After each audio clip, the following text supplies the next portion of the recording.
ஹரி ஓம். எல்லாருக்கும் கேட்குறதா? குருவே சரணம். ஓம் சதாசிவசமாரம்பாம் சங்கராச்சார்யமத்யமாம் अस्मदाचार्यपर्यन्तां वन्दे गुरुपरम्पराम्. ॐ पार्थाय प्रतिबोधितां भगवता नारायणेन स्वयं व्यासेन ग्रथितां पुराणमुनिना मध्ये महाभारतम् अद्वैतामृतवर्षिणीं भगवती अष्टादशाध्यायिनीम् अम्ब त्वामनुसन्ददामि भगवद्गीते भवद्वेषिणीं वसुदेवसुतं देवं कंसचाणूरमर्दनं देवकी परमानन्दं कृष्णं वन्दे जगद्गुरुं. मूकं करोति वाचालं पङ्गुं लङ्घयते गिरिं यत्कृपातमहं वन्दे परमानन्दमाधवम्. ॐ सहनाववतु सहनौ भुनक्तु सह वीर्यं करवावहै तेजस्विनावधीतमस्तु मा विद्विषावहै. ॐ शान्ति शान्ति शान्तिः. हरिः ॐ श्री गुरुभ्यो नमः. हरिः ॐ.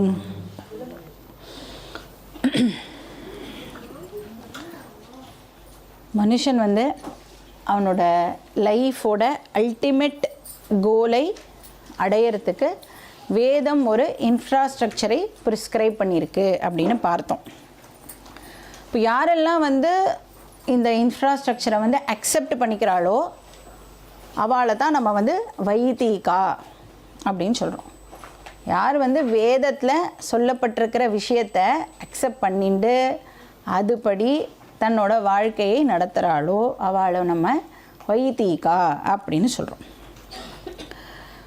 அப்போது வேதம் சொல்கிறபடி நாம் நம்மளோட வாழ்க்கையை நடத்தினோம் அப்படின்னு சொன்னால் நம்மளால் அந்த 4 கோல்ஸையுமே அடைய முடியும். இப்போ இந்த 4 கோலையும் அடையிறதுக்கு அகெயின் வேதம் ஒரு செட் ஆஃப் டிசிப்ளினை நீ ஃபாலோ பண்ணணும் அப்படின்னு சொல்கிறது. இப்போ இன்ஃப்ராஸ்ட்ரக்சர் நம்மளுக்கு கொடுத்தாச்சு. அந்த செட்டப்பில் இப்போ நான் எதை பண்ணினா என்னுடைய அந்த பரம புருஷார்த்தத்தை அடைய முடியும் அதை நம்மளுக்கு வேதம் சொல்லணும் இல்லையா? அப்போ நம்ம பார்த்தோம் 3 விதமான சாதனாஸை வேதம் ப்ரிஸ்கிரைப் பண்ணுறது அப்படின்னு பார்த்தோம். என்ன 3 சாதனாஸ்? Very good. கர்மயோகம், உபாசனா யோகம், ஞான யோகம். எக்ஸலண்ட். ஸோ இந்த 3 டிசிப்ளின்ஸை நாம் ஃபாலோ பண்ணணும் அப்படின்னு சொல்கிறது. அதில் கர்மயோகம் அப்படின்னா நம்ம அது வரைக்கும் தான் லாஸ்ட் கிளாஸில் பார்த்தோம் இல்லையா? கர்மயோகம்னா என்னன்னு பார்த்தோம். Very good. கர்மயோகம் is equal to proper action plus proper attitude. இது நம்ம அந்த மேக்ஸ்லலாம் ஃபார்முலா ஞாபகம் வச்சுப்போம்ல, அந்த மாதிரி இனிஷியலாக நம்ம ஞாபகம் வச்சுக்க ட்ரை பண்ணலாம்.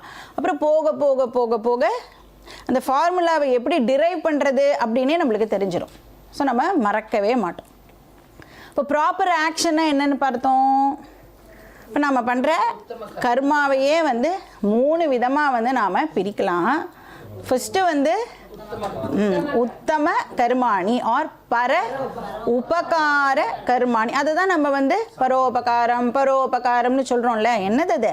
பர உபகார கர்மா, அடுத்தவாளுக்கு பெனிஃபிட் கொடுக்குற மாதிரி நாம் பண்ணுற ஆக்ஷன்ஸ் எல்லாமே பரோபகார கர்மா. அதுக்கப்புறம் மத்தியம கர்மா. மத்தியம கர்மா அப்படின்னா அது எப்படி? பர உதாசீன கர்மா. அடுத்தவாளை பற்றிலாம் எனக்கு கவலை இல்லைப்பா, என்னோட வேலை எனக்கு நடக்கிறதா அதை மட்டும் நான் பார்ப்பேன். அதுக்கப்புறம் அதம அதம கர்மா அப்படின்னு பேர். அது என்னது? பர அபகார கர்மா, பண்ணவே கூடாத ஆக்ஷன்ஸ் அப்படின்னு அர்த்தம். இப்போ இதில் வந்து நாம் எதை இன்க்ரீஸ் பண்ணிட்டா நம்மளோட மோட்ச புருஷார்த்தத்துக்கு அது ஹெல்ப்ஃபுல்லாக இருக்கும்? எந்த கர்மா? பர உபகார கர்மாவை நாம் வந்து இன்க்ரீஸ் பண்ணிட்டோம் அப்படின்னு சொன்னால் நம்மளுடைய கோலுக்கு வந்து அது ரொம்ப ரொம்ப ஹெல்ப்ஃபுல்லாக இருக்கும். சரி, என்னது அது பர உபகார கர்மா? என்னெல்லாம் பண்ணினா அது வந்து பர உபகார கர்மாவாக இருக்கும்? ஏன்னா எல்லாத்தையுமே நம்மளுக்கு சொல்லி கொடுத்துட்டா நமக்கு வந்து ஃபாலோ பண்ணுறது ரொம்ப ரொம்ப ஈஸியில். அதையும் வேதம் வந்து நம்மளுக்கு சொல்லி கொடுக்கறது. நீ என்ன கர்மாலாம் பண்ணினா அது பர உபகாரத்துக்கு கீழே வரும் அப்படின்னு சொல்கிறது. ஸோ 5 டைப்ஸ் ஆஃப் யஜ்ஞங்கள் பற்றி வேதம் வந்து பேசுறது. பஞ்ச மகா யஜ்ஞம் அப்படின்னு அதுக்கு பேர். பஞ்ச மகா யஜ்ஞம் நாம் பண்ணுறோம் அப்படின்னு சொன்னாலே நாம் பண்ணுற எல்லா ஆக்டிவிட்டீஸும் பரோபகார கர்மாக்கு கீழே வந்துடும். அது என்னது பஞ்ச மகா யஜ்ஞம் அப்படின்னா? ஸோ வாட் ஆர் த 5 யஜ்ஞாஸ் அப்படின்னு நேம் பண்ணிக்கலாம்.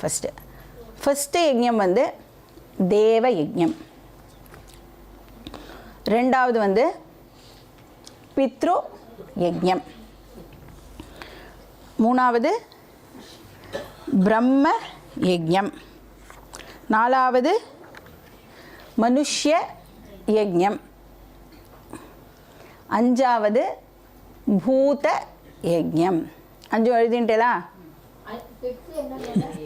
பூத யஜ்ஞம். ஸோ தேவ யஜ்ஞம், பித்ரு யஜ்ஞம், பிரம்ம யஜ்ஞம், மனுஷ்ய யஜ்ஞம், பூத யஜ்ஞம், இப்படி 5 விதமான யஜ்ஞங்கள் வந்து நம்மளுக்கு சாஸ்திரம் சொல்கிறது. யஜ்ஞம் அப்படின்னு சொன்னால் வர்ஷிப் அப்படின்னு அர்த்தம். அப்போ இந்த உபகாரம் இருக்குல்ல, அதை வந்து கிராட்டிடியூடோடு சேர்ந்து பண்ண சொல்கிறது. அப்படி பண்ணிட்டா அது பேர் யஜ்ஞம் அப்படின்னு ஆயிடுறது. இப்போ தேவ யஜ்ஞம் அப்படின்னு சொன்னால் பகவானுக்கு நாம் என்னெல்லாம் ஆஃபர் பண்ணுறோமோ அதெல்லாம் வந்து தேவ யஜ்ஞத்துக்கு கீழே வந்துடும். இப்போ நாம் பண்ணுற பூஜை, நாம் பண்ணுற அபிஷேகம், அப்புறம் நம்ம கோவிலுக்கு போகிறது, பிரதட்சணம் பண்ணுறது, என்னெல்லாம் வந்து பகவான் ரிலேட்டட் ஆக்டிவிட்டீஸ்லாம் நம்ம பண்ணுறோமோ அதெல்லாம் வந்து தேவ யஜ்ஞத்துக்கு கீழே வந்துடும். அப்போ நாம் வந்து இப்போ போய் பால் அபிஷேகம் பண்ணுறோன்னு வச்சுக்கோங்க.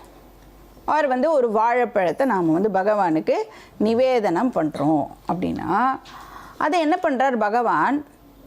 சூக்ஷ்மமாக தான் எடுத்துட்டு எல்லாருக்கும் அதை வந்து பகவான் வந்து டிஸ்ட்ரிபியூட் பண்ணுறார். இப்போ நிறைய பேர் நீங்கள் வந்து கேட்பா நம்மளை, இந்த மாதிரி இந்த டன்னனை லிட்டராக பகவானுக்கு பால் அபிஷேகம் பண்ணுறதுக்கு பதிலாக ஒரு 100 ஏழைக்கு வந்து சாப்பாடு போடலாமே. அப்போ அவன் என்ன பண்ணுறா அப்படின்னா அந்த யூனிவர்ஸோட ஒன் சைடை மட்டும்தான் அவள் பார்க்குறா, தி அதர் சைடை வந்து அவள் பார்க்கவே இல்லை. இப்போ இதுக்கு வந்து பாகவதம் வந்து பியூட்டிஃபுல்லாக எக்ஸாம்பிள் சொல்கிறது.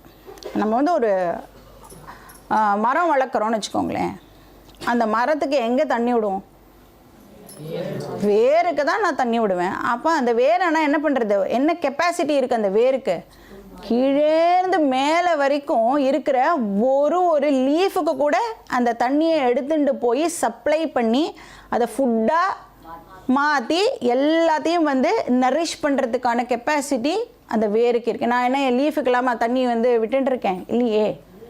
அந்த மாதிரி பகவான் அப்படிங்கிறவர் தான் வேர், இந்த யூனிவர்ஸோடைய வேர். அவருக்கு நாம் என்னெல்லாம் பண்ணுறோமோ அதையெல்லாம் மல்டிஃபோல்டாக வந்து இந்த ஹியூமனிட்டிக்கே பகவான் திருப்பி கொடுப்பார். இப்போ நாம் வந்து வாழைப்பழம் வைக்கிறோமே, அவர் மட்டும் ஒரு நாள் அதை எடுத்துட்டா அடுத்த நாள் வைப்போமா நாம்?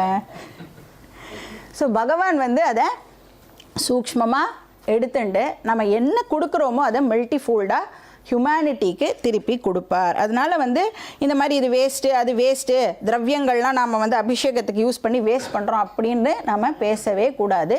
யாராவது கேட்டால் இந்த எக்ஸாம்பிளை சொல்லி நாம் பண்ணுறது பகவான் என்டையர் யூனிவர்ஸுக்காக நம்ம பகவானை ரெப்ரசன்டேட்டிவாக வச்சுட்டு பண்ணுறோம் அப்படின்னு சொல்லணும். அப்போ தேவ யஜ்ஞம்ங்கிறது ஃபஸ்ட்டு யஜ்ஞம். அப்புறம் வந்து அது இன்ஃபேக்ட் நம்ம என்ன சொல்லலாம்னா ரொம்ப லீஸ்ட் எக்ஸ்பென்சிவ்னு கூட சொல்லலாம். நம்மக்கிட்ட என்ன இருக்கோ அதை தானே நம்மளால் பகவானுக்கு கொடுக்க முடியும் இல்லையா? ரொம்ப ஒன்றும் பெருசாக எதுவும் பண்ண வேண்டாம், இருக்கிறத வச்சு நாம் அதை பண்ணலாம். ஆனால் எல்லாத்தையும் எனக்கு பகவான் கொடுத்துருக்கார், அவருக்கு இன்டர்ன் என்னால் என்ன பண்ண முடியறதோ அதை நான் பண்ணுறேன். ஸோ கிராட்டிடியூடோடு நான் வந்து அதை பண்ணுறேன். ரெண்டாவது வந்து பித்ரு யஜ்ஞம். அது நம்மளுடைய ஃபோர் ஃபாதர்ஸுக்கு நாம் காட்டுற கிராட்டிடியூட். எதுக்கு நாம் நம்மளோட ஃபோர் ஃபாதர்ஸுக்கு வந்து நன்றி கடன் செலுத்தணும்? இப்போது நமக்கு கரண்ட்டாக இந்த சரீரம் இருக்குது அப்படின்னா அதுக்கு யார் காரணம்? என்னோட அப்பா அம்மா இமீடியட் காரணம். என்னோட அப்பா அம்மாவுக்கு யார் காரணம்? தாத்தா பாட்டி. அப்போ இன்டைரக்டாக என்னுடைய ஃபோர் ஃபாதர்ஸ் இந்த சரீரத்துக்கு காரணமாக இருக்கா? அப்போ அவளுக்கு நாம் டெஃபினட்டாக நன்றி சொல்லியே ஆகணும். இப்போ ஒரு நல்ல ஃபேமிலியில் நாம் பிறந்திருக்கோம் அப்படின்னா கண்டிப்பாக வந்து இப்போ வந்து அந்த ஃபேமிலியோட ரெப்புடேஷனை அவள் தான் இவ்வளோ வருஷம் காப்பாற்றி வச்சுருந்துருக்கா. ஸோ அதுக்கு கிராட்டிடியூட் பண்ணுற விதமாக ஃபோர் ஃபாதர்ஸுக்கு நாம் வந்து அந்த யஜ்ஞமாக வந்து பண்ணணும். ஸோ எப்படி பண்ண முடியும்? அதான் வந்து இந்த தர்ப்பணம், ஸ்ராதம் இதெல்லாம் பண்ணுறோம் இல்லையா? அப்புறம் சில பேர் வந்து அமாவாசை அன்னைக்கு அதை வந்து இந்த படையல் வாட் எவர் ஒருத்தருக்கு வந்து ஒரு ஃபேமிலி வழக்கம் இருக்கும், ஒரு ட்ரெடிஷன் இருக்கும். அதை வந்து நாம் அந்த ஃபோர் ஃபாதர்ஸை ஞாபகம் வச்சுண்டு அவளுக்கு கிராட்டிடியூட் பண்ணுற விதமாக அந்த ஆக்டிவிட்டியை நாம் வந்து பண்ணுறோம். ஸோ இது எப்படி இருக்கும்? இது எப்படி பரோபகாரம் ஆகும் அப்படின்னா, இப்போ வந்து நம்ம ப்ரைம் மினிஸ்டர் இருக்கார்ல, ப்ரைம் மினிஸ்டர் வந்து ஒரு ப்ரைம் மினிஸ்டர் ரிலீஃப் ஃபண்டு அப்படின்னு ஒன்று க்ரியேட் பண்ணியிருக்கார் இல்லை? அப்போ அதுக்கு என்ன பண்ணலாம்? யாராலெல்லாம் கான்ட்ரிபியூட் பண்ண முடியுமோ அவெல்லாம் என்ன சின்ன வகையில் நம்மளால் பண்ண முடியுமோ பண்ணினோம் அப்படின்னா ஏதாவது ஒரு விஷயத்துக்கு அதை வந்து யூஸ் பண்ணிப்பா. எதர் இது டிசாஸ்டராக இருக்கலாம், இல்லைனா ஏதாவது டெவலப்மெண்டல் ப்ராஜெக்டாக இருக்கலாம், எதுக்கு வேணாலும் வந்து அந்த ஃபண்டை வந்து யூஸ் பண்ணுவாள். அது மாதிரி நாம் பண்ணுற இந்த பித்ரு யஜ்ஞம் வந்து ப்ரைம் மினிஸ்டர் ரிலீஃப் பண்ண PMRFல இது வந்து PRF பித்ரு ரிலீஃப் ஃபண்ட் அப்படின்னு வச்சுக்கலாம். ஏன் அப்படின்னு பார்த்தேன்னா, இப்போ நீங்கள் வந்து தர்ப்பணம் பண்ணுற வாழ்க்கெலாம் தெரிஞ்சிருக்கும். அவள் வந்து ஒரு மந்திரம் சொல்வாள், ஏஷாம் ந மாதா ந பிதா அப்புறம் ந பிராத்தா ந பந்து நானிய கோத்ரிணா. அப்போ அவளுக்கு என்ன? அதெல்லாத்துக்கும் தே சர்வே திருப்தி மாயாந்து மயோ சிருஷ்டைஹி குஷை ஸ்திலைஹி அப்படின்னு ஒரு மந்திரம் சொல்லுவாள். என்னது அது? தெரியாமலே இவ்வளோ வருஷமாக நம்ம சொல்லியிருக்கோமே. என்னது அது? யாருக்கெல்லாம் அம்மா இல்லையோ, யாருக்கெல்லாம் அப்பா இல்லையோ, யாருக்கெல்லாம் பிரதர்ஸ் இல்லையோ, இல்லை யாருக்கு வந்து ரிலேட்டிவ்ஸே இல்லையோ, அவள் எல்லாருக்கும் நான் பண்ணுற இந்த தர்ப்பணமானது போய் சேரட்டும். இப்போ எத்தனையோ பேருக்கு பசங்களே இருக்க மாட்டாளே, அவளுக்கெல்லாம் யார் தர்ப்பணம் பண்ணுவா? இப்போ யாரெல்லாம் தர்ப்பணம் பண்ணுறாளோ அப்போ நம்மளோட வேதம் வந்து எவ்வளோ ஒரு கம்பேஷனோட எல்லாத்தையும் வந்து க்ரியேட் பண்ணி வச்சுருக்கு பாருங்க. இப்போ நீ வந்து உனக்கு தெரியாமலே நீ என்ன பண்ணிட்டு இருக்க? எல்லாருக்கும் வந்து திருப்தி அளிக்கிற மாதிரியான ஒரு தர்ப்பணம். தர்ப்பணம் அப்படின்னாலே என்ன? ப்ளீஸ் பண்ணுறதுக்காக நான் இந்த ஆக்டிவிட்டியை பண்ணுறேன், அதுக்கு பேர் தான் தர்ப்பணம். அப்போ யாருக்கெல்லாம் இல்லையோ அவளுக்கு எல்லாருக்கும் கூட சேர்த்து நானே பண்ணுறேன், அவள் எல்லாரும் திருப்தி அடையட்டும் அப்படின்னு ஒரு. அப்போ பித்ரு யஜ்ஞம் வேஸ்ட்டா? என்னுடைய ஃபோர் ஃபாதர்ஸ்க்கு மட்டும் நான் பண்ணுறேனா? இல்லை, இந்த என்டையர் யூனிவர்ஸில் யாருக்கெல்லாம் யாருமே இல்லையோ அவளுக்கும் சேர்த்து நான் வந்து பண்ணுறேன். அப்போ அது கண்டிப்பாக வந்து பரோபகாரமாக இல்லையா? பரோபகார கர்மாணி. மூணாவது வந்து பிரம்ம யஜ்ஞம். இதுவும் வந்து நம்மளுடைய கிராட்டிடியூடை காமிக்கிறதுக்கு. ஆனால் யாருக்கு கிராட்டிடியூடை காமிக்கிறோம்? ரிஷிகளுக்கு நம்மளுடைய கிராட்டிடியூடை தெரிவிக்கிறது. ஏன்னா ரிஷிகள் என்ன பண்ணியிருக்கா? வேதத்தை நம்மளுக்கு ரிசீவ் பண்ணி இப்போ இந்த ஃபார்மில் நம்மளுக்கு கொடுத்துருக்கா. அதனால் பிரம்ம அப்படின்னு சொன்னால் வேத அப்படின்னு அர்த்தம். ஸோ பிரம்ம யஜ்ஞம்னா வேத யஜ்ஞம் அப்படின்னு எடுத்துக்கலாம். ஸோ இதில் வந்து என்ன பண்ணுறோன்னா வேதத்தையே நாம் வந்து வர்ஷிப் பண்ணுறோம். ஸோ ரிஷிகளே வர்ஷிப் பண்ணுறோம். ரிஷி பத்னி தர்ப்பயாமி, ரிஷிம் தர்ப்பயாமி, எல்லாம் பிரம்ம யஜ்ஞம் அப்படின்னு ஒரு போர்ஷன் ஒன்று பண்ணுவாள் தர்ப்பணம் போது. ஸோ ரிஷிகளுக்கு வந்து நம்மளுடைய கிராட்டிடியூடை நாம் வந்து தெரிவிக்கிறோம். ஏன்னா இப்போ இந்த டீச்சிங் வந்து இப்போ லைவாக இருக்குது அப்படின்னா அதுக்கு யார் காரணம்? ரிஷிகள் தான் அதுக்கு மெயின் காரணம் இல்லையா? அதனால் அவளுக்கு நம்மளுடைய மரியாதையை நாம் வந்து செலுத்துகிறோம்.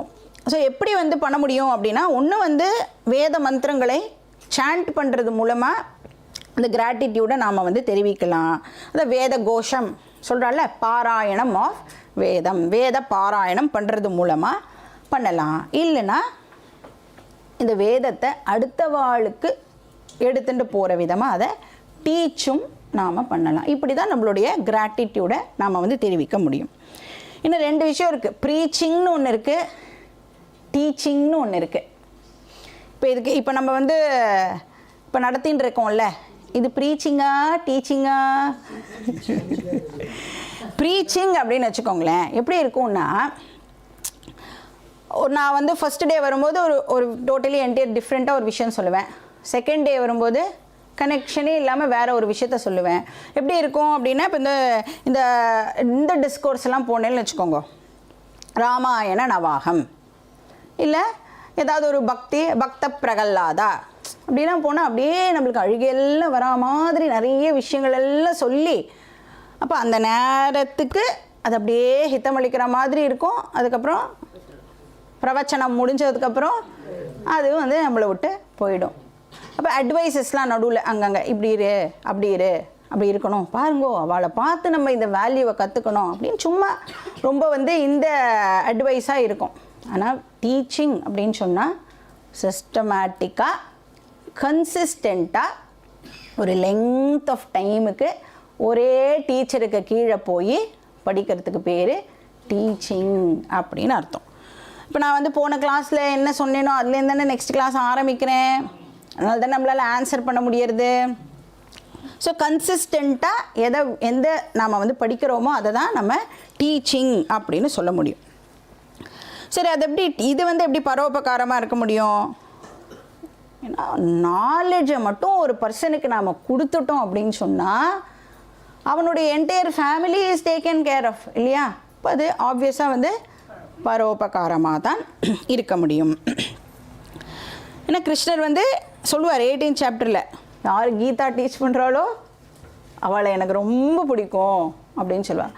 போனால் போகிறது யார் கீதா படிக்கிறாளோ அவளையும் எனக்கு ரொம்ப பிடிக்கும் அப்படின்னு சொல்லுவார். அப்புறம் 4வது வந்து மனுஷ்ய யஜ்ஞம். இது நம்மளுக்கு தெரிஞ்ச விஷயம். மனுஷ்ய யஜ்ஞம்னா என்ன? சக மனுஷாளுக்கு நம்மளால் முடிஞ்ச உதவியை நாம் பண்ணுறது, சோஷியல் சர்வீஸ் அப்படின்னு சொன்னால் நம்மளுக்கு புரியும். அப்போ வந்து அநாத ஆசிரமம் நடத்துறது, இல்லை ஓல்ட் ஏஜ் ஹோம் நடத்துறது, அந்த மாதிரி. இப்போ வந்து சம்மர் சீசன் அப்படின்னா தண்ணீர் பந்தல், நான் பானகம் கரைச்சி கொடுக்குறேன், நீர் மோர் கரைச்சி கொடுக்குறேன், அந்த மாதிரியான ஆக்டிவிட்டீஸ் எல்லாமே வந்து இந்த மனுஷ யஜ்ஞம்க்கு கீழே வந்துடும். ஆனால் இதில் என்ன ஒரே ஒரு ப்ராப்ளம் அப்படின்னு பார்த்தா, நம்ம எல்லோரும் என்ன நினச்சின்றோம், இந்த மாதிரி சோஷியல் சர்வீஸ் பண்ணிட்டா மட்டுமே போகிறோம், எல்லாம் நம்மளுக்கு வந்து நன்னா நடந்துடும், வி ஆர் குட் அப்படின்னு நினச்சிட்டு இருக்கோம். ஆனால் சாஸ்திரம் சொல்கிறது 5 யஜ்ஞத்தையும் நீ ஃபாலோ பண்ணி ஆகணும் அப்படின்னு சொல்கிறது. நம்ம வந்து ஒரு போர்ஷனை மட்டும் பண்ணிவிட்டு நான் எவ்வளோ சூப்பர் இல்லை ஆனாலும் பகவான் என்னை வந்து எப்படி கஷ்டப்படுத்துகிறானே அப்படின்னா, பாக்கி 5 இருக்கேப்பா 4 இருக்கேப்பா அதெல்லாம் யார் பண்ணுவா அப்படின்னு கேட்பார் பகவான். அதுக்கப்புறம் 5வது வந்து பூத யஜ்ஞம். ஸோ மனுஷனை தவிர மற்ற ஜீவராசிகளுக்கு நம்மளால் என்ன ஹெல்ப் பண்ண முடியுமோ அதை பண்ணுறதுக்கு பேர் பூத யஜ்ஞம். ஸோ ஒரு செடிக்கு தண்ணி விடுறதோ, இல்லைனா ஏதாவது ஒரு அனிமலை வந்து பார்த்துக்கிறதோ, அந்த மாதிரி ஆக்டிவிட்டீஸ் எல்லாம் வந்து பூத யஜ்ஞம்க்கு கீழே வந்துடும். அப்புறம் என்வாயர்மெண்ட்டை பொல்யூட் பண்ணாமல் இருக்கிறது, இதெல்லாம் கூட நாம் பண்ணுற பூத யஜ்ஞம். குப்பை போடாமல் இருக்கிறது, நம்மளுடைய என்வாயர்மெண்ட்டை வந்து சுத்தமாக வச்சுக்கிறது, இதெல்லாமே வந்து பூத யஜ்ஞத்துக்கு கீழே வந்துடும். ஏன்னா வந்து இப்போ நம்ம வந்து ஒரு வேதப்படி நம்மளோட வாழ்க்கையை வாழ ஆரம்பிச்சிட்டோம் அப்படின்னு சொன்னால், இப்போ நம்ம எப்படி இருப்போம்னா நம்மளை பற்றி மட்டும் யோசிக்க மாட்டோம், நம்மளோட என்டையர் யூனிவர்ஸை பற்றி இப்போ நம்மளுக்கு வந்து ஒரு அவேர்னஸ் ஆனது க்ரியேட் ஆகிடும்.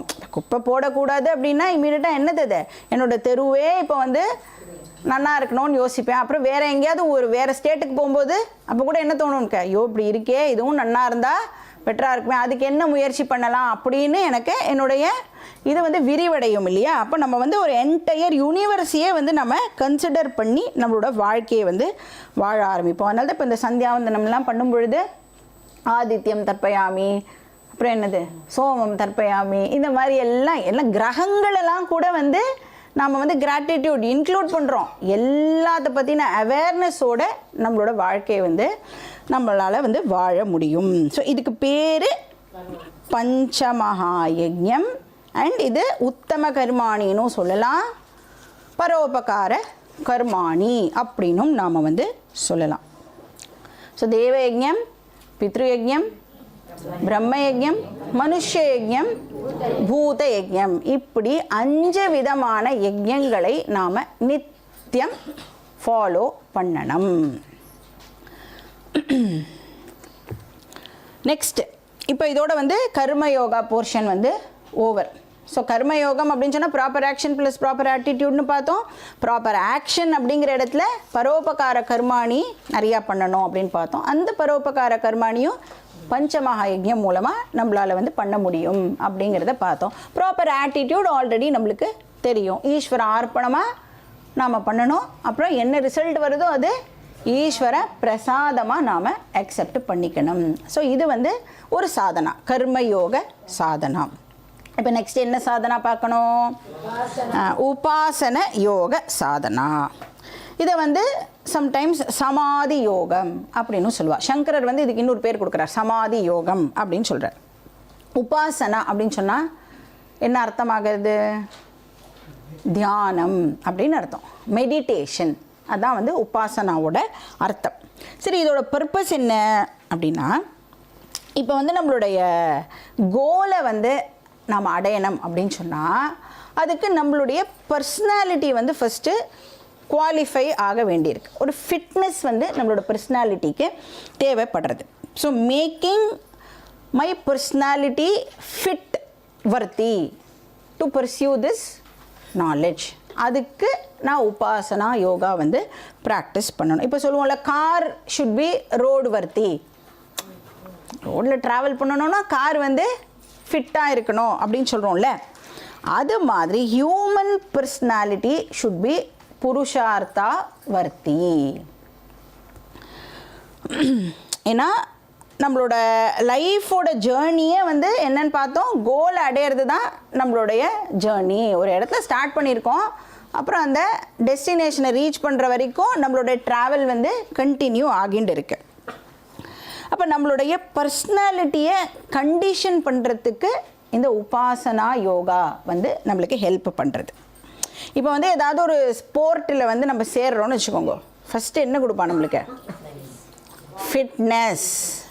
நேராக போய் விளையாட முடியுமா அப்படின்னா விளையாட முடியாது. ஃபஸ்ட்டு ஏதோ ஒரு ஸ்போர்ட் விளையாட போகிறோன்னாலே வார்ம் அப் இருக்கும்ல, கிரவுண்டை சுற்றி இவ்வளோ வாட்டி ஓடு, அப்புறம் புஷ்அப் பண்ணு, இதை பண்ணு, அதை பண்ணு எல்லாம் சொல்லுவா இல்லையா. அப்போ நம்ம வந்து first fitness is very very important. இப்போ இந்த ஸ்ரேயஸ் பிரேயஸ் அப்படிலாம் பார்த்தோம்ல, அந்த வார்த்தைகள் எல்லாம் வந்து கட்டோபனிஷத்னு ஒரு உபனிஷத்துலேருந்து எடுக்கப்பட்டிருக்குன்னு பார்த்தோம்.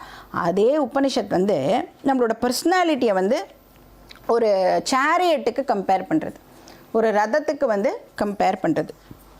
இப்போ வந்து நான் ஒரு பிரயாணம் போகிறேன் அப்படின்னு சொன்னால் எனக்கு என்ன தெரியணும், நான் போகிற பாதை எனக்கு தெரியணும். இப்போ யார் நம்ம வந்து ஒரு காரில் போகிறோன்னா டிரைவருக்கு என்ன தெரிஞ்சிருக்கணும், ரூட்டு தெரிஞ்சிருக்கணும். நிறுத்தி நிறுத்தி சார் எப்படி சார் போகணும், எப்படி சார் போகணும் அப்படின்னு கேட்டால் நல்லா இருக்காது இல்லை, அந்த அந்த டிரைவே வந்து ப்ளசண்ட்டாக இருக்காது. இப்போ அந்த டிரைவருக்கு வந்து ரூட்டானது தெரிஞ்சிருக்கணும். அதுக்கப்புறம் அந்த போகிற பாதையும் வந்து இப்போ வந்து ஃபாஸ்ட்டாக போயிடலாம், சீக்கிரம் போயிடலாம் அப்படின்னு மேடும் பழமுமா இருக்கிற ரோட்டில் கூட்டின்னு போனால் அது எப்படி இருக்கும், அதுவும் வந்து நம்மளுக்கு ரசிக்காது. அப்போது அந்த பாதையும் வந்து ஒரு நேரான பாதையாக நல்ல பாதையாக இருக்கணும்.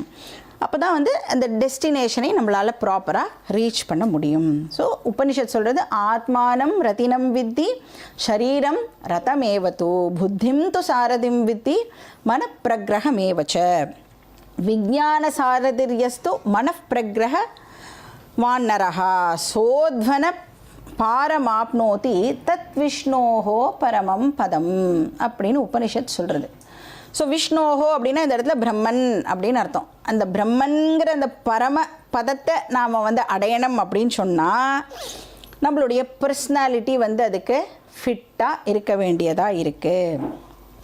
இப்போ நம்மளோட பர்சனாலிட்டியை ஆஸ் சச் நம்ம எடுத்துட்டோம்னா it is very very complex. இப்போ நம்மளை பற்றி அனலைஸ் பண்ணணும்னு வச்சுக்கோங்க. கார்த்தால் எழுந்துட்ட உடனே எல்லாமே ஓகேவாக தான் இருக்குது. ஒரு 11 மணி ஆகும்பொழுது லைட்டாக இரிட்டேஷன் இருக்குது. அப்புறம் 1 மணி ஆச்சுன்னா சல்லு புல்லு தான், பயங்கர எரிச்சலாக இருக்குது. அப்புறம் ஒரு 4 மணி 5 மணிக்கு சரி போ நம்ம வாழ்க்கையே இப்படி தான் அப்படின்னு ஒரு சலிப்பு ஏற்படுறது. மறுபடியும் 8-9 மணிக்கு வேறு ஒரு இமோஷன். ஸோ நம்மளை அனலைஸ் பண்ணோன்னா இட் இஸ் வெரி காம்ப்ளெக்ஸ். நான் எந்த கேட்டகரியில் என்னை வந்து போட்டுக்கலாம் அப்படின்னு எனக்கே வந்து இப்போது தெரியாமல் இருக்குது. அப்போ சாஸ்திரம் வந்து என்ன பண்ணுறது, நம்மளுடைய பர்சனாலிட்டியை நிறைய லேயர்ஸாக வந்து டிவைட் பண்ணுறது. ஸோ அகெயின் வந்து எதை பொறுத்து டிவைட் பண்ணுறோம் அப்படின்னு நம்மளுக்கு தெரியணும். ஸோ எந்த ஒரு டிவிஷனுமே ஆன் வாட் பேசிஸ் அப்படின்னு நம்மளுக்கு தெரியணும். ஸோ ஒரு ஆங்கிளில் வந்து சாஸ்திரம் 5 லேயர்ஸாக நம்மளோட பர்சனாலிட்டியை பிரிக்கிறது. அதெல்லாம் என்னென்னு நம்ம டீட்டெயில்டாக பின்னாடி பார்க்கலாம். அப்புறம் இன்னொரு ஆங்கிள்லேருந்து பார்த்தா 3 லேயராக பிரிக்கும். அந்த 3 லேயர்லேயே 2 வகை இருக்குது. ஒன்று வந்து ஷரீரத்ரயம் அப்படின்னு பிரிக்கும். இன்னொன்று வந்து நம்ம எல்லாருக்கும் தெரிஞ்சு இப்போ இந்த காயிகம் வாச்சிகம் மானசம் அப்படின்னா நம்மளுக்கு தெரியும்ல. காயிகம் வாச்சிகம் மானசம். காயிகம்னா என்னது? ஷரீரம், உடம்பால் நாம் என்னெல்லாம் பண்ணுறோமோ காயிக கர்மா அப்படிலாம் சொல்கிறோம்ல. இப்போ ஃபிசிக்கல் பர்சனாலிட்டியை வந்து காயிகம் அப்படின்னு பிரிக்கிறது. இப்போ வந்து இந்த உடம்பு வந்து இல்லை அப்படின்னு சொன்னால் நம்மளால் வாழ்க்கையில் எதையுமே ஃபஸ்ட்டு அடையவே முடியாது. ஸோ இந்த ஃபிசிக்கல் பாடி வந்து வெரி வெரி இம்பார்ட்டன்ட். அது வந்து தர்மார்த்த காமாவாக இருக்கட்டும் இல்லை மோக்ஷாவாக கூட இருக்கட்டும், 4 புருஷார்த்தத்துக்குமே நம்மளுக்கு physical body is very important. அதனால சாஸ்திரம் என்ன சொல்கிறது, உடம்பை நீ ரொம்ப பத்திரமாக பார்த்துக்கணும் அப்படின்னு சொல்கிறது. ஸோ ஃபிசிக்கல் பாடியை நெக்லெக்ட் பண்ணாதே. ஸோ வந்து ஆரோக்கியமாக வச்சுக்கணும். அதுக்காகவே நிறைய ரிச்சுவல்ஸ்லாமும் வந்து வேதம் வந்து ப்ரிஸ்கிரைப் பண்ணுறது. நம்மளுடைய அந்த ஆரோக்கிய திருடகாத்திரதா அதுக்கெல்லாம் வந்து நிறைய ரிச்சுவல்ஸ்லாம் இருக்குது. ஸோ வியாதி இல்லாத உடம்பாக இருக்கணும். ஏன்னா ஸ்பிரிச்சுவல் பர்சியூட் இருக்குல்ல. இப்போ இந்த மாதிரி 1 hour உட்காந்து கேட்கணுன்னா உடம்பு ஒத்துழைக்கணுமா வேண்டாமா? அதுக்கு கால் வலி இருக்கக்கூடாது, முதுகு வலி இருக்கக்கூடாது. அட்லீஸ்ட் அந்த 1 hour என்னோடய உடம்பு வந்து எனக்கு கோஆப்ரேட் பண்ணணும். அதனால சாஸ்திரமே நிறைய மந்திரங்கள்லாம் இருக்குது. என்னுடைய ஃபிசிக்கல் பாடி வந்து ஃபிட்டாக இருக்கணும் அப்படின்னு சொல்கிறது. பத்ரம் கர்ணேபி ஸ்ருணுயாம தேவாஹ பத்ரம் பஷ்யே வாக்ஷபிர்யஜத்ராஹ ஸ்திரைரங்கைः ஸ்துஷ்டுவாஹும் சஸ்தனூபிः व्यशेम देवहि तय्यतायुः. இப்போ ஸ்திரைர் அங்கைஹி, என்னுடைய அங்கங்கள் எல்லாம் ஸ்திரமாக இருக்கணும். பத்ரம் கருணேபி, என்னுடைய காதுகள் பத்திரமாக இருக்கணும். எதுக்கு பத்திரமாக இருக்கணும்? வேத சப்தங்களை கேட்கறதுக்கு என்னுடைய காதுகள் பத்திரமாக இருக்கணும். இப்போ சில பேர் வந்து இந்த உடம்பை வந்து ரொம்ப கேஷுவலாக விட்டுடுவா, வரும்போது பார்த்துக்கலாம் அப்படின்னு விட்டுடுவாள்ல. ஆனால் கிருஷ்ணரே வந்து ஹெல்த் எப்படி வந்து பார்த்துக்கணும் அப்படிங்கிறதுக்கு சாப்டரில் சொல்லுவார் பின்னாடி. ஸோ அளவான சாப்பாடு, அளவான எக்ஸசைஸ், அளவான தூக்கம், இது 3 இருந்ததுன்னா நம்மளுடைய ஹெல்த் வந்து ஓரளவுக்கு நல்லாவே இருக்கும். ஸோ ஸ்பிரிச்சுவாலிட்டிக்குள்ளே நாம் என்டர் ஆகிறோம் அப்படின்னு சொன்னால் ஃபஸ்ட்டு காயிகம் பார்த்துக்கணும். 2வது லேயர் வாச்சிக்கம். வாச்சிக்கம்னா என்னது? பேச்சு. வெரி வெரி இம்பார்ட்டண்ட் பேச்சு அப்படிங்கிறது. ஸோ இந்த ஸ்பீச் டிசிப்ளின் இருக்குல்ல, வெரி இம்பார்ட்டண்ட். இப்போ பின்னாடி சாப்டரில் சொல்லுவார் கிருஷ்ணர், நீ வந்து உன் வாயை திறந்து பேசுகிற அப்படின்னு சொன்னால் அந்த வேர்ட்ஸ் எல்லாம் வந்து 4 டைப்ஸ் ஆஃப் ஃபில்டர் தாண்டி தான் ஒரு வார்த்தையும் வரணும் அப்படின்னு சொல்கிறார். ஸோ அனுத்வேகரம், சத்தியம், பிரியம், ஹிதம் இப்படின்னு 4 ஃபேக்டர்ஸ், பேராமீட்டர்ஸ் கொடுக்குறார். அனுத்வேகரம் அப்படின்னா அஹிம்சையை கடைப்பிடிக்கிறதுன்னு அர்த்தம். பேசும் பொழுது அஹிம்சாவை கடைப்பிடிக்கிறது. அதுக்கப்புறம் சத்தியம் அப்படின்னா நமக்கே தெரியும், இந்த சத்தியத்தை மட்டும்தான் பேசணும். எனக்கு தெரிஞ்ச சத்தியத்தெல்லாம் பேசக்கூடாது, நான் பேசுறது சத்தியமாக இருக்கணும். சத்தியமேவ ஜெயத்தே எங்கேயோ கேட்டிருப்போம். நம்மளோட எம்பளமில் இருக்குல்ல, அது எங்கேருந்து எடுத்திருக்கான்னா முண்டக்க உபனிஷத்னு ஒரு உபனிஷத், அதனோட வாக்கியம் அது. சத்தியமேவ ஜெயத்தே, நீ சத்தியத்தை ஃபாலோ பண்ணினேன்னா உனக்கு மோட்சம் கண்டிப்பாக உண்டு அப்படின்னு சொல்கிறது. அப்புறம் 3வது பிரியம், ப்ளசண்ட் வேர்ட்ஸ், மானே, தேனே, பொன்மானே அப்படின்னெல்லாம் போட்டு பேசுறது. அப்புறம் நம்மளுக்கு பக்கத்தில் இருக்கிற வாளுக்கு மட்டும் கேட்குற மாதிரி பேசினா போகிறோம், 8 ஊருக்கு கத்தி நாம் பேச வேண்டாம். அதுதான் வந்து பிரியம். 4வது வந்து ஹிதம். ஹிதம்னா அடுத்த வாளுக்கு எது நல்லதோ அதை நான் பேசுகிறதுக்கு பேர் ஹிதம். இப்போ வந்து யாரோ ஒருத்தர் பாவம் நமக்கு முன்னாடி உட்காந்து நம்ம பேசுகிறத கேட்குறாள்ல, அவளுக்கு நான் பேசுகிறது நன்மையை மட்டுமே பயக்க வேண்டும். அந்த மாதிரி இப்போ நம்ம பேசுகிறத கேட்குறதுக்கே அவளுக்கு இஷ்டம் இல்லைன்னு வச்சுக்கோங்க, அப்பையும் நாம் பேசுகிறத கண்டினியூ பண்ணால் அதுக்கு பேர் ஹிம்சான்னு பேர். எழுந்து வந்துடணும். ஸோ இது வந்து காயிக அம்சம். 3வது வாச்சிக அம்சம். இது 3வது வந்து மானச அம்சம். இது வந்து மென்டல் கண்டிஷனிங். இப்போ நம்ம பண்ணுற இந்த சில பேர் வந்து தியானம்லாம் ப்ராக்டிஸ் பண்ணுவாள், அதெல்லாம் வந்து இதுக்கு கீழே தான் வரும். நம்ம மைண்டை வந்து ஃபிட் ஆக்கிக்கிறதுக்கு நிறைய வழிகள் வந்து சாஸ்திரம் நம்மளுக்கு சொல்லி கொடுக்கறது. ஸோ அதில் ஒன்று வந்து இந்த மெடிடேஷன் ஆர் உபாசனா ஆர் தியானம். இப்போ மைண்டை வந்து டைரெக்டாக நம்மளால் வந்து ஹேண்டில் பண்ண முடியுமா அப்படின்னு கேட்டால் டைரெக்டாக நம்மளால் ஹேண்டில் பண்ண முடியாது. ஃபஸ்ட்டு உடம்பை ஹேண்டில் பண்ணணும், அப்புறம் நம்மளுடைய வாக்கு அதை ஹேண்டில் பண்ணணும். அதனால தான் சொல்கிறேன், நாவை அடக்கம் வெரி இம்பார்ட்டன்ட். நாவை அடங்கினால் நாளும் அடங்கும் அப்படின்னா என்ன அர்த்தம்? 5 சென்ஸ் ஆர்கன்ஸ் இருக்கா நம்மளுக்கு? என்னெல்லாம் சென்ஸ் ஆர்கன்ஸ் இருக்கு? கண்ணு, காது, மூக்கு, நாக்கு, ஸ்கின், தோல். அதில் நீங்கள் வந்து நாக்கு அடக்கிட்டேன்னா பாக்கி எல்லா சென்ஸ் ஆர்கன்ஸும் ஆட்டோமேட்டிக்காக கண்ட்ரோல் ஆகிடும் அப்படின்னு அர்த்தம். நாவடங்கினால் நாளும் அடங்கும். ஸோ ஃபஸ்ட்டு உடம்பு, அதுக்கப்புறம் வாக்கு, அதெல்லாம் கண்டிஷன் பண்ணினதுக்கப்புறம் தான் நம்மளால் மைண்டுக்கிட்டேயே போக முடியும். ஸோ எந்த ஒரு மெடிடேஷனை நாம் வந்து எடுத்துட்டாலும், நீங்கள் வந்து இப்போ இந்த யூடியூப்லலாம் நிறைய மெடிடேஷன் கிளாஸஸ் அதெல்லாம் இருக்கும்ல, ஃபஸ்ட்டு என்ன சொல்லுவா, பாஸ்டர் வந்து ரொம்ப ரொம்ப இம்பார்ட்டண்ட். இப்படி உட்காந்துக்கணும், அப்புறம் வந்து கழுத்து இப்படி இருக்கணும், இப்படிலாம் இருந்தால் மெடிடேட் பண்ண முடியாது, இப்படி இருக்கணும் அதெல்லாம் சொல்கிறாள்ல, அந்த மாதிரி. ஸோ பாஸ்டர் வந்து வெரி வெரி இம்பார்ட்டன்ட். சரி, மெடிடேட் பண்ணும்போது வாயில் பேசிகிட்டே மெடிடேட் பண்ணலாமா? இப்போ வாயை வந்து க்ளோஸ் பண்ணிக்கணும், எதுவும் பேசக்கூடாது.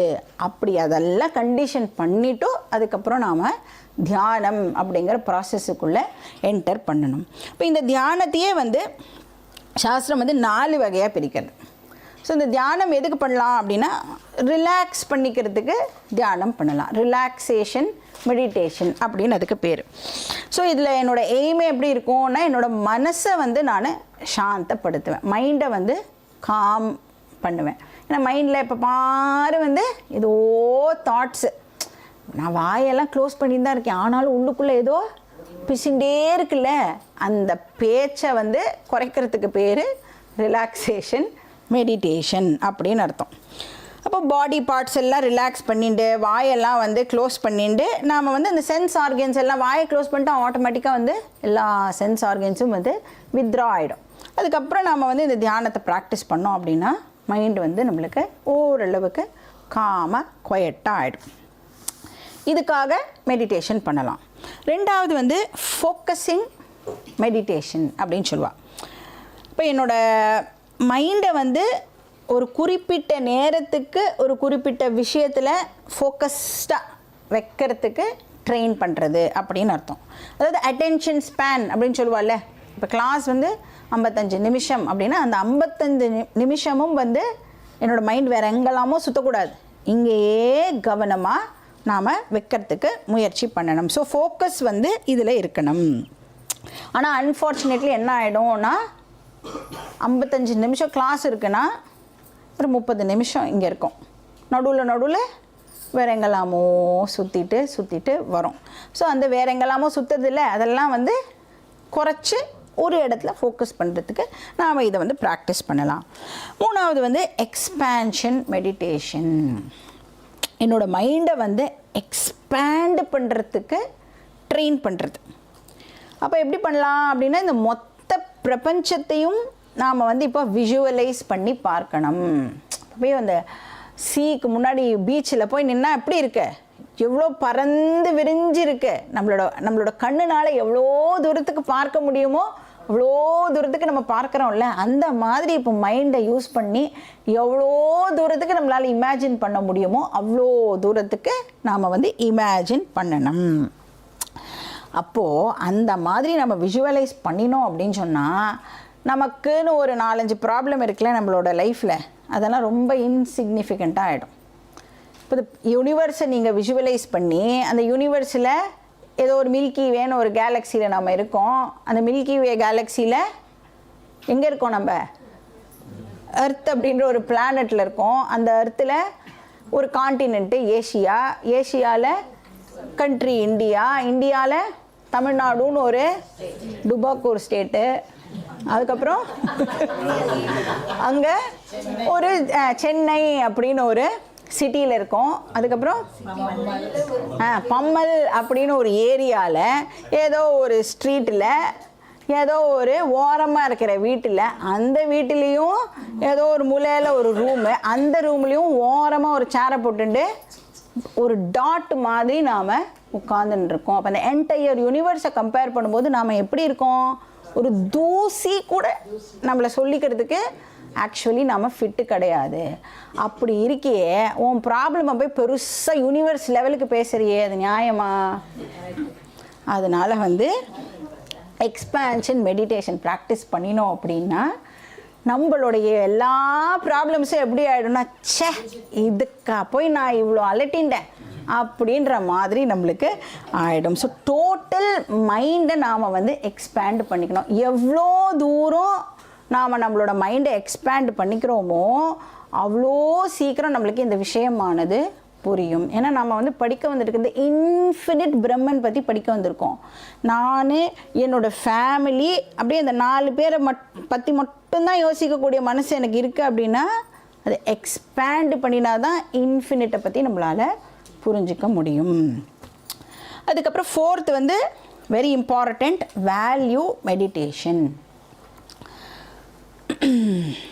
இப்போ அதாவது நம்மக்கிட்ட இருக்கிற சில நல்ல குணங்களை எல்லாம் நாம் வந்து இன்க்ரீஸ் பண்ணிக்கிறதுக்கு நாமளே வந்து உட்கார்ந்துட்டு மெடிடேட் பண்ணணும்.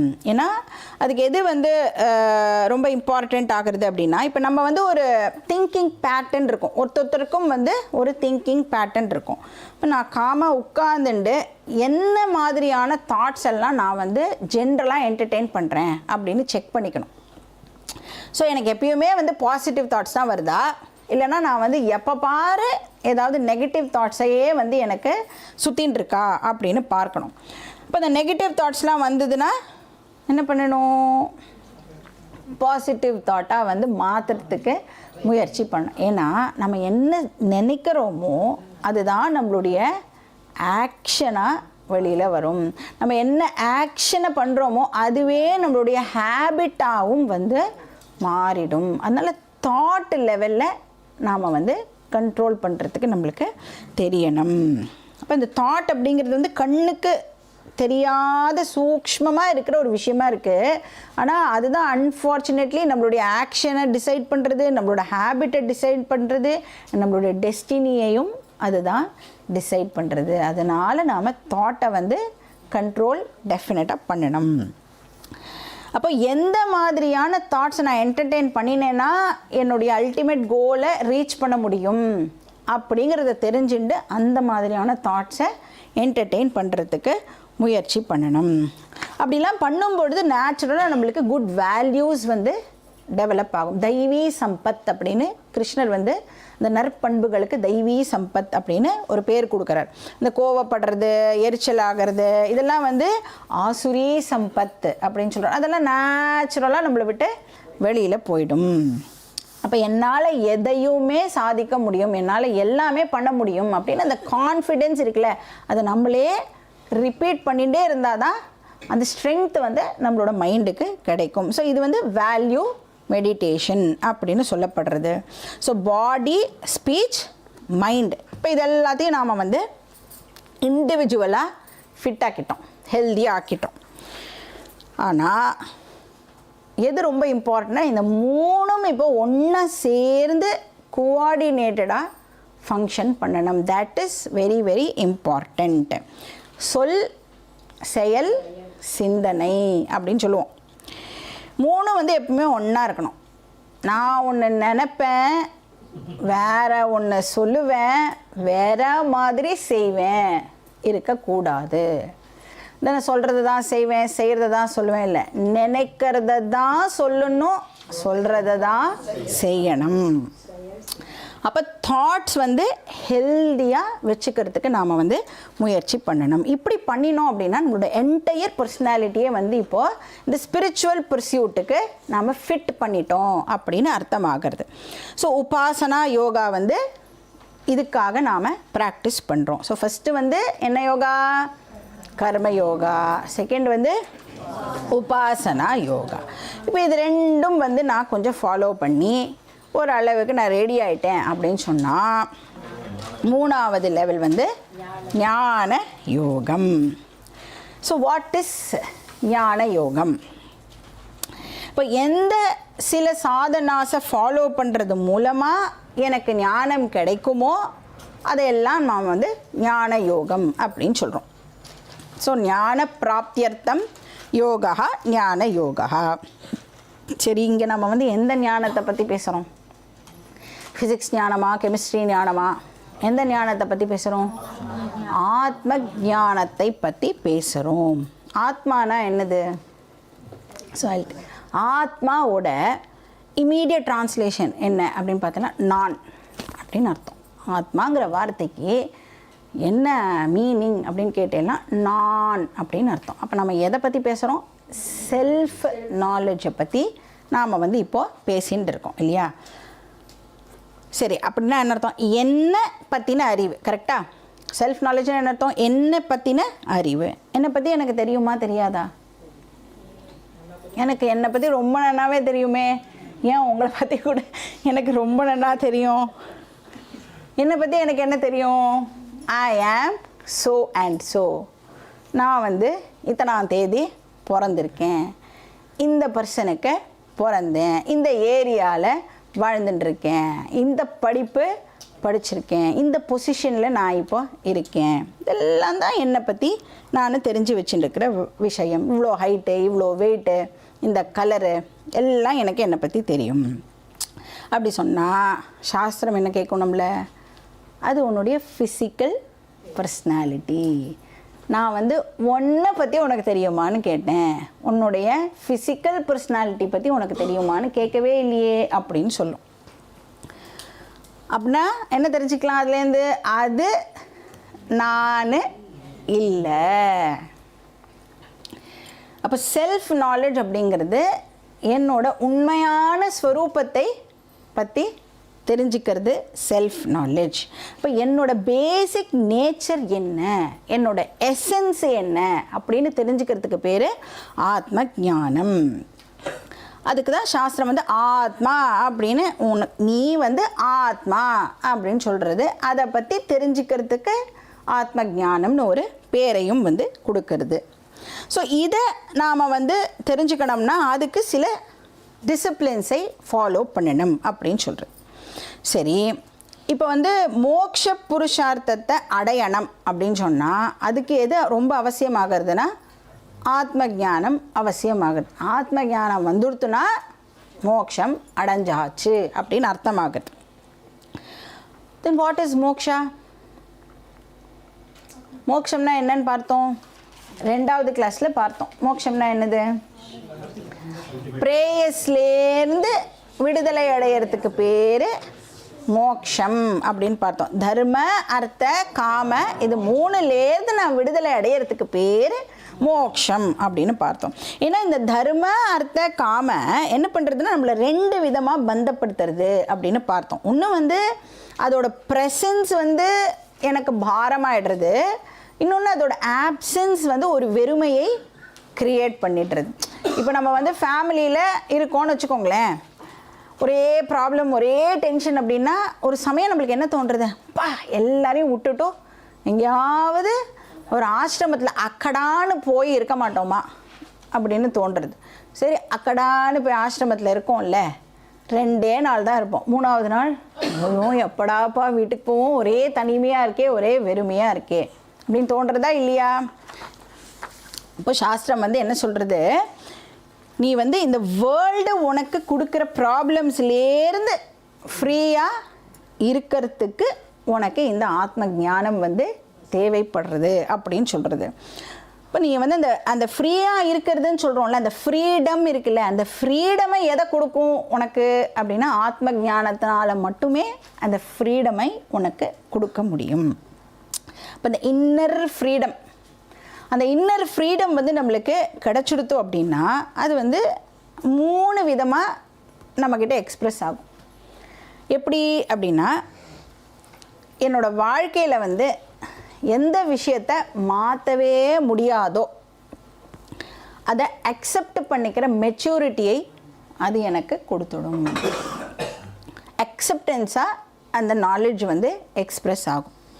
2வது, எதையெல்லாம் மாற்ற முடியுமோ அதையெல்லாம் எப்படி பெஸ்ட்டாக மாற்ற முடியுமோ அதை மாற்றுறதுக்கான எஃபர்ட்டை என்னால் போட முடியும். அது வந்து கரேஜாக எக்ஸ்ப்ரெஸ் ஆகும். 3வது, எதையெல்லாம் மாற்ற முடியும் எதையெல்லாம் மாற்ற முடியாது அப்படின்னு தெரிஞ்சுக்கிற அறிவு நமக்கு வந்துடும். விஸ்டமாக அது எக்ஸ்ப்ரெஸ் ஆகும். இப்போ வந்து ஒரு விஷயத்தை மாற்றவே முடியாது அப்படின்னு தெரிஞ்சு கொடுத்தோன்னா அதை பற்றி புலம்பியோ அழுதோ புரண்டோ அழிச்சாட்டியம் பண்ணியோ நோ யூஸ். அப்போ எது புத்திசாலித்தனம்?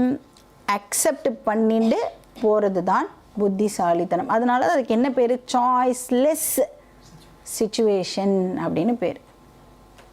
சாய்ஸ்லெஸ் அப்படின்னால என்ன அர்த்தம்? மரியாதையாக அக்செப்ட் பண்ணிக்கோ அப்படின்னு அர்த்தம். You don't have a choice. Accept பண்ணிக்கிறத தவிர்த்து you don't have a choice. அப்போ அக்செப்டன்ஸ் வந்து நேச்சுரலாக நம்மளுக்கு வந்துடும். இப்போ சாய்ஸ் இருக்குதுன்னு எனக்கு தெரிஞ்சிடுதுன்னா அதை வந்து எப்படி பெஸ்ட்டாக அடைய முடியும் அப்படிங்கிறதுக்கு என்னெல்லாம் நான் ட்ரை பண்ணணுமோ அத்தனையும் என்னால் ட்ரை பண்ண முடியும். இதெல்லாம் பண்ணுறதுக்கு முதல்ல எனக்கு என்ன தெரிஞ்சிருக்கணும்? எதையெல்லாம் மாற்ற முடியும்னு தெரியணும், எதை மாற்ற முடியாதுன்னு எனக்கு தெரியணும். ஸோ அந்த ஐடென்டிஃபை பண்ணுறதுக்கு எனக்கு அறிவானது இருக்கணும். ஸோ இப்படி மட்டும் நாம் பண்ணிட்டோம் அப்படின்னு சொன்னால் வாழ்க்கையே எப்படி இருக்கும் அப்படின்னா ஆனந்தமாக இருக்கும். அப்புறம் நம்மளை பார்த்து எல்லோரும் கேட்போம், உங்களால் மட்டும் எப்படி இப்படி இருக்க முடியுது, எப்போவுமே எப்படி நீங்கள் ஆனந்தமாகவே இருக்கீங்க அப்படின்னு டெஃபினட்டாக எல்லோரும் உங்களை வந்து கேட்பா. ஸோ இதெல்லாம் வந்து செல்ஃப் நாலேஜோட பெனிஃபிட்டாக நம்மளுக்கு கிடைக்கக்கூடிய விஷயம். சரி, செல்ஃப் நாலேஜை எப்படி அடையிறது? இப்போ நாலேஜ் அப்படின்னு சொல்லிட்டாலே, அறிவு அப்படின்னு சொல்லிட்டாலே என்ன வந்துடும்? புத்தி இந்த இடத்துல நேச்சுரலாக வந்துடும் இல்லையா? இப்போ அறிவு அப்படின்னா டெஃபினட்டாக அதை நாம் தெரிஞ்சுக்கணும். அண்டர்ஸ்டாண்டிங்கை தானே அறிவுன்னு சொல்கிறோம். ஒரு விஷயத்தை புரிஞ்சுக்கிறத தான் நாம் வந்து அறிவு அப்படின்னு சொல்கிறோம். இப்போ நான் எந்த பற்றி தெரிஞ்சுக்கணும் அப்படின்னு சொன்னாலும் அதுக்கு வந்து நான் ஒரு இன்ஸ்ட்ருமெண்ட்டை பயன்படுத்தி ஆகணும். இப்போ நான் வந்து ஒரு அறிவை அடையணும் அப்படின்னு சொன்னேன்னா அந்த அறிவை எனக்கு எந்த இன்ஸ்ட்ருமெண்ட் கொடுக்குமோ அந்த இன்ஸ்ட்ருமெண்ட்டை இப்போ நான் யூஸ் பண்ணி ஆகணும். இப்போ ஃபார் எக்ஸாம்பிள் நான் வந்து இந்த மைக்கு என்ன கலர் அப்படிங்கிற அறிவை அடையணும்னு வச்சுக்கோங்க. எந்த இன்ஸ்ட்ருமெண்ட்னால அந்த நாலேஜ் எனக்கு கொடுக்க முடியும்? கண்ணுங்கிற இன்ஸ்ட்ருமெண்ட்டு எனக்கு வந்து இந்த மைக்கோடைய கலரு அப்படிங்கிற அறிவை கொடுக்க முடியும் இல்லையா? அப்போ என்ன தெரியறது நம்மளுக்கு? எதை பற்றின நாலேஜை நான் அடையணுமோ அதுக்கான அப்ராப்ரியேட் இன்ஸ்ட்ருமெண்ட்டை நான் யூஸ் பண்ணினேன்னா அந்த ஆப்ஜெக்டை பற்றின அறிவை என்னால் அடைய முடியும். இப்போ இந்த இன்ஸ்ட்ருமெண்ட் இருக்குல்ல, அதுக்கு பேர் வந்து சாஸ்திரத்தில் பிரமாணம் அப்படின்னு பேர். இதெல்லாம் நோட் பண்ணி வச்சுக்கோங்க. இதெல்லாம் அடிக்கடி நாம் யூஸ் பண்ண போகிற வேர்ட்ஸ். அறிவை கொடுக்கக்கூடிய இன்ஸ்ட்ருமெண்ட்டுக்கு பேர் பிரமாணம். சோர்ஸ் ஆஃப் நாலேஜ் பேர் பிரமாணம். யார் வந்து அந்த இன்ஸ்ட்ருமெண்ட்டை பயன்படுத்துகிறாளோ அவளுக்கு பேர் பிரமாதா. அப்புறம் இந்த பிரமாதா பிரமாணத்தை யூஸ் பண்ணி ஒரு அறிவு கிடைக்கிறதுல அந்த அறிவுக்கு பேர் பிரமா. அப்புறம் எதையோ பற்றி நான் தெரிஞ்சுக்கிறேன்ல, ஒரு ஆப்ஜெக்டை பற்றி நான் தெரிஞ்சுக்கிறேன்ல, அந்த ஆப்ஜெக்ட்டுக்கு பேர் பிரமேயம். இதெல்லாம் சான்ஸ்கிரிட் வேர்ட்ஸு. நம்ம ரெகுலராக கேட்டோன்னா நம்மளுக்கு ஈஸியாக வந்து புரிய ஆரம்பிச்சிடும். இப்போ பிரமாதா பிரமாணத்தை யூஸ் பண்ணி பிரமேயத்தை தெரிஞ்சுக்கிறான். அப்படி பகவான் நம்மளுக்கு 5 இன்ஸ்ட்ருமெண்ட்ஸ் ஆஃப் நாலேஜை கொடுத்துருக்கார். கண்ணு மாதிரி பாக்கி 4 இருக்கா?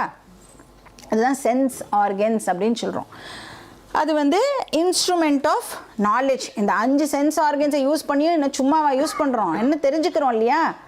இப்போ என்ன கலர் அப்படின்னு தெரிஞ்சுக்கிறோம், அப்புறம் என்ன சவுண்டு அப்படின்னு தெரிஞ்சுக்கிறோம், அப்புறம் என்ன டச்சுன்னு தெரிஞ்சுக்கிறோம், என்ன ஸ்மெல்லுன்னு தெரிஞ்சுக்கிறோம், அப்புறம் என்ன டேஸ்ட் அப்படின்னு நாம் தெரிஞ்சுக்கிறோம். ஸோ இதுக்கு பேர் பிரத்யக்ஷ பிரமாணம் அப்படின்னு பேர். இந்த 5 சென்ஸ் ஆர்கன்ஸுக்கும் என்ன பேருனா பிரத்யக்ஷ பிரமாணம். டைரெக்டாக அது வந்து நம்மளுக்கு அறிவை கொடுத்து விட்றது. ஸோ ஜென்ரலாக வந்து நம்மளோட சாஸ்திரத்தில் 5 இன்ஸ்ட்ருமெண்ட்ஸ் ஆஃப் நாலேஜ்னு சொல்கிறது. அதில் பிரத்யக்ஷ பிரமாணம்ங்கிறது ஒன்று. அந்த பிரத்யக்ஷ பிரமாணத்துலேயே 5 சென்ஸ் ஆர்கன்ஸ் வந்துடும். இதுக்கப்புறம் ரெண்டாவது என்னென்னா அனுமான பிரமாணம். இதெல்லாம் சும்மா இப்போ நோட் பண்ணி வச்சுக்கோங்க. எதுவுமே வந்து நம்ம ரொம்பலாம் யோசிக்க வேண்டாம், ஜஸ்ட் நோட் இட்டோம். மூணாவது வந்து அர்த்தாபத்தி அப்படின்னு பேர். நாலாவது வந்து உபமானம். அஞ்சாவது அனுபலப்தி அப்படின்னு 5 பிரமாணம் இருக்குது. ஸோ இந்த 5 பிரமாணத்தையும் யூஸ் பண்ணி நாம் வந்து விதவிதமான அறிவை அடையிறோம். பிரத்யக்ஷ பிரமாணம், அனுமான பிரமாணம், அர்த்தாபத்தி பிரமாணம், உபமான பிரமாணம், அனுபலப்தி பிரமாணம். ஸோ சிம்பிளாக சொல்லிடுறேன் என்னென்ன. அனுமான பிரமாணம் அப்படின்னு சொன்னோன்னா, இப்போ இந்த பிரத்யக்ஷத்தில் நிறைய டேட்டாவெல்லாம் கலெக்ட் பண்ணுறோம்ல, அந்த டேட்டாவை அதாவது இது வந்து பிளாக்காக இருக்குது, இது வந்து ஒயிட்டாக இருக்குது அப்படிலாம் கலெக்ட் பண்ணி வைக்கிறோம்ல, அந்த டேட்டாவை கலெக்ட் பண்ணி அதுக்கப்புறம் ஒரு விஷயத்தை நாம் இன்ஃபர் பண்ணுவோம்ல. ஆல்ரெடி நான் கேட்டதையோ பார்த்ததையோ ஞாபகம் வச்சுண்டு இப்போது வந்து இதாக தான் அது இருக்கணும் அப்படின்னு இன்ஃபர் பண்ணுறது வந்து அனுமான பிரமாணம். அர்த்தாபத்தி அப்படின்னு சொன்னால் அந்த இன்ஃபரன்ஸ்லேயே வந்து 2 ஸ்டெப்பை யூஸ் பண்ணி நாம் வந்து இன்ஃபர் பண்ணுறதுக்கு பேர் அர்த்தாபத்தி. இப்போ வந்து மழை பெஞ்சிருக்குன்னு வச்சுக்கோங்க. மழை பெய்யும் போது நான் பார்க்கல, ஆனால் ரோடு ஈரமாக இருக்குது. அப்போது ரோடு ஈரமாக இருக்கிறத வச்சு நான் என்ன இன்ஃபர் பண்ணுறேன்? ஓ, நேற்றுக்கு ராத்திரி மழை பெஞ்சிருக்கு போல இருக்குது. அது வந்து அர்த்தாபத்தி. அப்புறம் உபமானம்னு சொன்னால் எக்ஸாம்பிள். நான் வந்து ஒரு விஷயத்தை வந்து இப்போ வந்து ஏதோ ஒரு காட்டு விலங்கு இருக்குதுன்னு வச்சுக்கோங்களேன். அந்த காட்டு விலங்கை நான் பார்த்ததே கிடையாது, ஆனால் அந்த காட்டு விலங்குக்கு சிமிலராக இருக்கிற வேறு ஏதோ ஒரு மிருகத்தை நான் பார்த்துருந்தேன் அப்படின்னு சொன்னால், அது நான் பார்த்தேன்ல அன்றைக்கி, அது மாதிரியே இது இருக்கும் அப்படின்னோடனே நம்மளால் வந்து அதை அண்டர்ஸ்டாண்ட் பண்ணிக்க முடியறது. அது வந்து உபமான பிரமாணம்.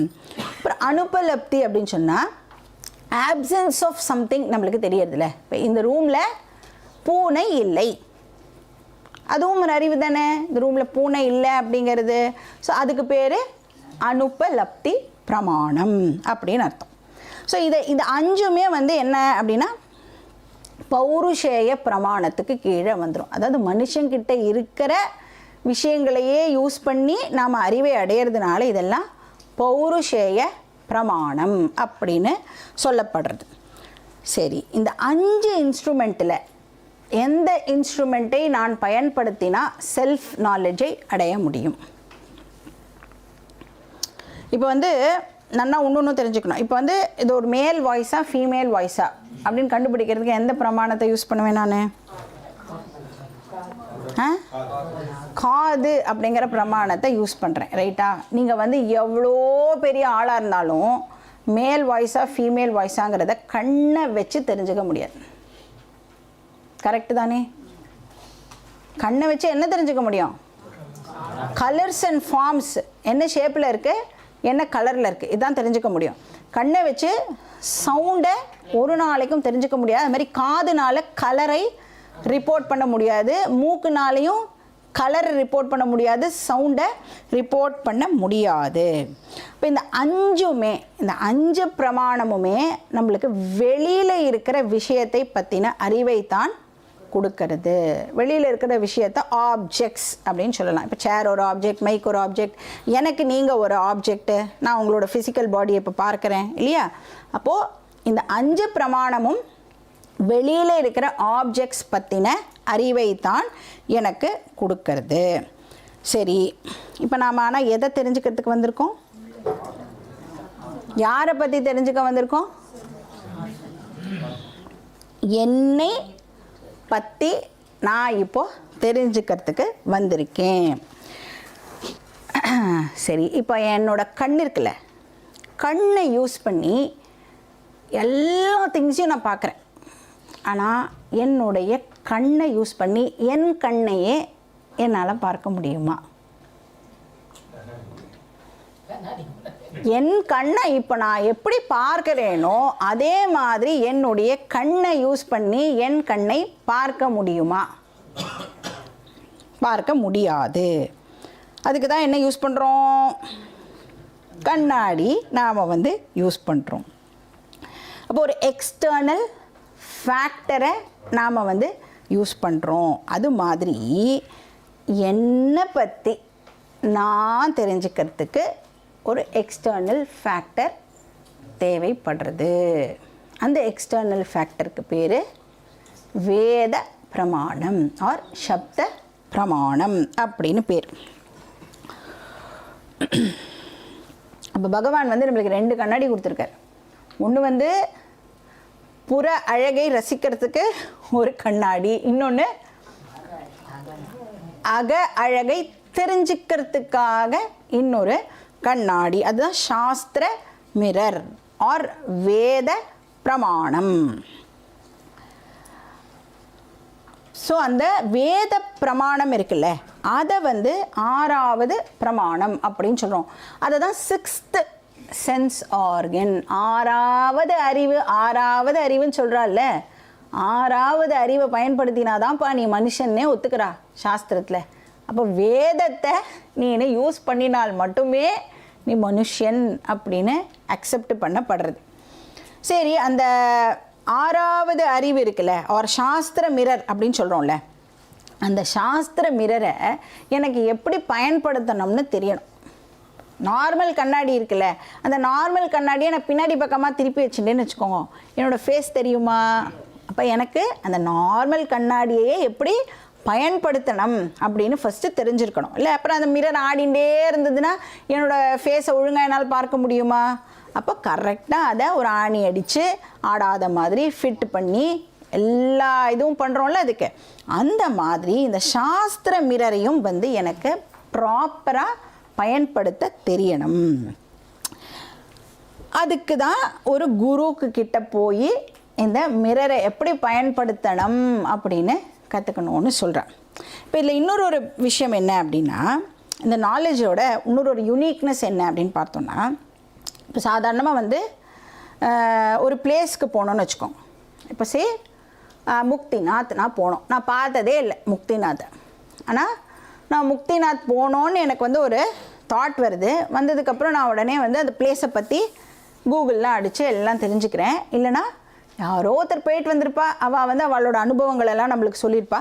ஸோ அதெல்லாம் கேட்டு வச்சுட்டு நான் ஒரு ஐடியா வச்சுருப்பேன். அதுக்கப்புறம் டிக்கெட்டெல்லாம் புக் பண்ணி நான் போய் அந்த முக்திநாத்தை போய் டச் பண்ணும் பொழுது தான் ஆக்சுவலாக நான் அந்த முக்திநாத்தை எக்ஸ்பீரியன்ஸ் பண்ணுறேன். இப்போ ஃபஸ்ட்டு இன்ஃபர்மேஷன் கேதர் பண்ணிக்கிறேன், நெக்ஸ்ட்டு எக்ஸ்பீரியன்ஸ் பண்ணுறேன். So fine, first information, next experience, FINE அப்படின்னு ஞாபகம் வச்சுக்கோங்க. ஆனால் இந்த செல்ஃப் நாலேஜ் இருக்குல்ல, இந்த விஷயத்தில் இந்த 2 ஸ்டெப்பு இல்லவே இல்லை. ஃபஸ்ட்டு இன்ஃபர்மேஷன், நெக்ஸ்ட் எக்ஸ்பீரியன்ஸ் விஷயம் இல்லவே இல்லை. ஏன்னா முதல் ஸ்டெப்பே யாரை பற்றின இன்ஃபர்மேஷன்? இது என்னை பற்றின இன்ஃபர்மேஷன். நான் போய் யாரை காண்டாக்ட் பண்ணுறது இன்ஃபர்மேஷனை கேதர் பண்ண உடனே? இப்போ இங்கே இந்த யுனிக்னஸ்ஸே என்னென்னா, நம்ம வந்து இந்த பிரமாதா, பிரமாணம், பிரமேயம் இதெல்லாம் பார்த்தோம்ல. இந்த பிரமாதா இருக்கான்ல, யார் வந்து எல்லாத்த பற்றியும் தெரிஞ்சுக்கிறாளோ அந்த தெரிஞ்சுக்கிற ஆளை பற்றி நாம் இப்போ தெரிஞ்சுக்க போகிறோம். யார் எல்லாத்தையும் தெரிஞ்சுக்கிறாளோ அந்த தெரிஞ்சுக்கிற ஆளை நான் இப்போது தெரிஞ்சுக்க போகிறேன். இப்போ நான் வந்து என்னோடய ஃபோன்லேருந்தே என் ஃபோனுக்கு கால் பண்ண,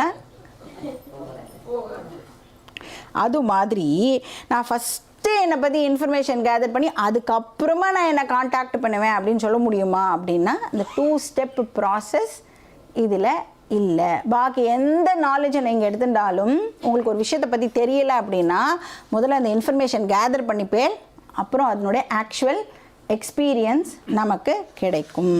ஆனால் இங்கே ஆல்ரெடி யூ ஆர் தட், ஆனால் அது எனக்கு தெரியாமல் இருக்குது, அவ்வளோதான் வித்தியாசம். அப்போ செல்ஃப் நாலேஜை எப்படி சொல்லலாம் அப்படின்னா, செல்ஃப் இக்னோரன்ஸ்லேருந்து ஃப்ரீடம் கிடைக்கிறதுக்கு பேர் செல்ஃப் நாலேஜ். புதுசாக ஒரு இன்ஃபர்மேஷனும் கேதர் பண்ண போகிறதில்ல. கேதர் பண்ணினதுக்கப்புறம் ஏதாவது புது எக்ஸ்பீரியன்ஸ் எனக்கு கிடைக்குமானா அதுவும் கிடைக்க போகிறதில்ல. இப்போது நான் என்னை பற்றி எனக்கு தெரியாமல் இருக்குது. இப்போ நான் இந்த கிளாஸ் எல்லாம் அட்டென்ட் பண்ணுறது மூலமாக அந்த இக்னோரன்ஸ் என்னை விட்டு போக போகிறது. அதை வந்து நாம் நல்லா அண்டர்ஸ்டாண்ட் பண்ணிக்கணும். ஸோ இதை பண்ணுறதுக்கு சாஸ்திரம் அகெயின் வந்து 3 எக்ஸசைஸ் இருக்குது இந்த ஞான யோகத்தில்.